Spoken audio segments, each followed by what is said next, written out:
चलिए आज 5000 साल पीछे चलते हैं सिंधु घाटी सभ्यता की खोई हुई दुनिया में। ये सिर्फ कोई पुराना समाज नहीं था, बल्कि ये अतीत का एक ऐसा महानगर था जिसकी बनावट और इंजीनियरिंग आज भी हमें हैरान कर देती है।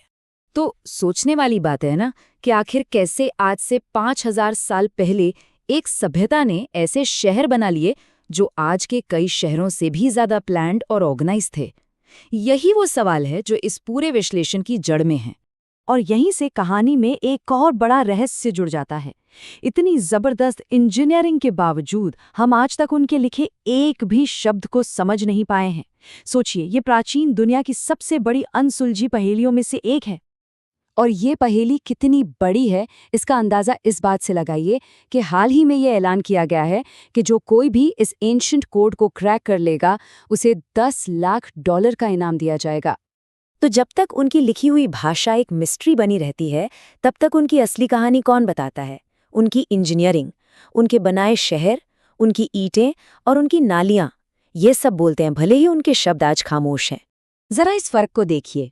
एक तरफ है मेसोपोटामिया के शहर जिनकी गलियां टेढ़ी मेढ़ी अपने आप बसती चली गईं, और दूसरी तरफ हैं हड़प्पा के शहर, एकदम सटीक ग्रिड पैटर्न पर बने हुए, जैसे किसी ने बाकायदा नक्शा बनाकर बसाया हो। ये प्लानिंग का एक बिल्कुल ही अलग लेवल था। और ये सिर्फ ग्रिड तक ही सीमित नहीं था, उनकी इंजीनियरिंग की कुछ और निशानियां देखिए। हर ईंट का साइज फिक्स था, 1:2:4 के रेशियो में। मतलब कहीं ना कहीं एक सेंट्रल अथॉरिटी थी जो ये सब मैनेज कर रही थी।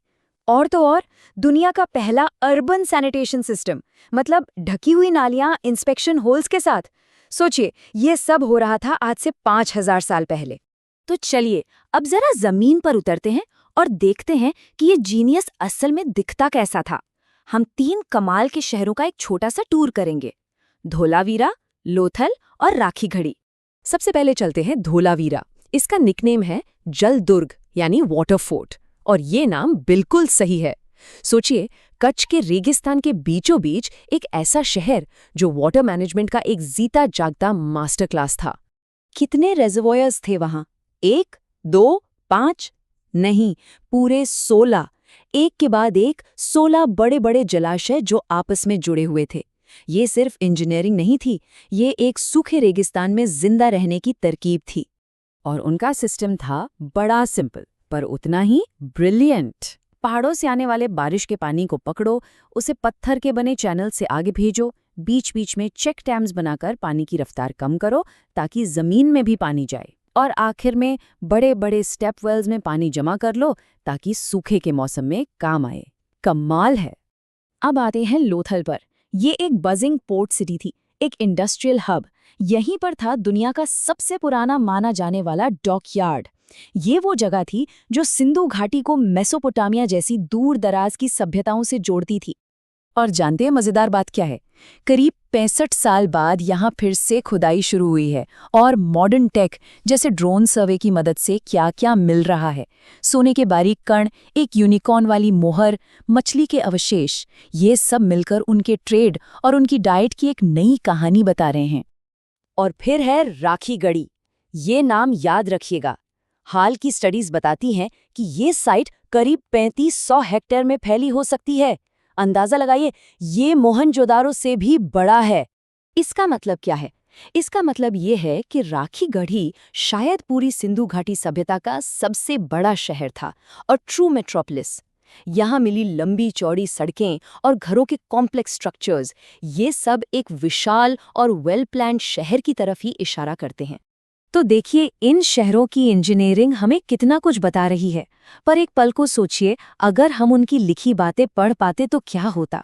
और बस यही हम वापस आ जाते हैं उस 5000 साल पुरानी पहेली पर, हड़प्पा की अनसुलझी लिपि।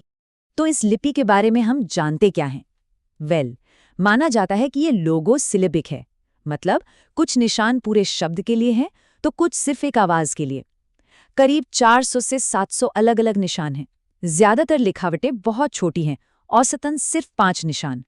और सबसे बड़ी मुश्किल, हमारे पास कोई रोजेटा स्टोन नहीं है, मतलब कोई ऐसा टेक्स्ट नहीं मिला जो 2 भाषाओं में लिखा हो। तो फिर ये कौन सी भाषा हो सकती है? इसको लेकर कई थियोरीज हैं। सबसे मजबूत थ्योरी कहती है कि ये शायद प्रोटो द्रविडियन भाषा है, यानी आज के साउथ इंडिया की भाषाओं की पूर्वज। कुछ लोग इसे अर्ली संस्कृत से भी जोड़ते हैं और कुछ मुंडा भाषाओं से, लेकिन सच कहूं तो अभी तक कुछ भी पक्का नहीं है।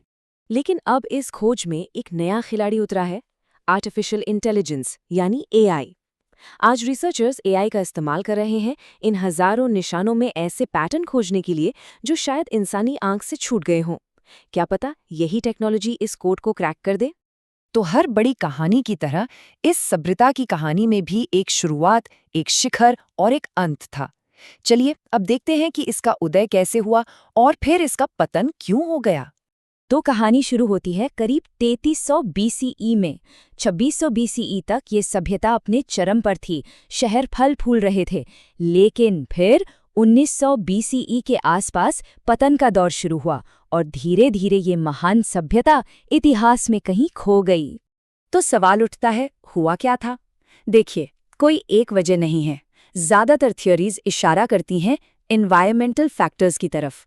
शायद बड़ा क्लाइमेट चेंज हुआ हो, सरस्वती जैसी नदी सूख गई हो, या फिर जबरदस्त बाढ़ आई हो। इन सब ने मिलकर उनके ट्रेड और खेतीबाड़ी को खत्म कर दिया होगा। लेकिन कहानी यहाँ खत्म नहीं होती। उनकी विरासत आज भी जिंदा है। आज भी मॉडर्न इंडिया के अर्बन प्लानर्स उनके वाटर मैनेजमेंट और सिटी प्लानिंग से सीखते हैं, उनसे प्रेरणा लेते हैं। ये कितनी बड़ी बात है। तो आखिर में सिंधु घाटी सभ्यता हमें एक बहुत ही गहरी बात सिखाती है। भले ही हम उनके शब्द नहीं पढ़ सकते, पर उनकी इंजीनियरिंग, उनकी ईंटें, उनकी नालियाँ, वो एक ऐसी जुबान में बात करती हैं जिसे हम सब समझते हैं। ये कहानी है इनोवेशन की, अडैप्टेशन की और दूर की सोचने की। और ये हमें एक आखिरी सवाल पर लाकर छोड़ देता है।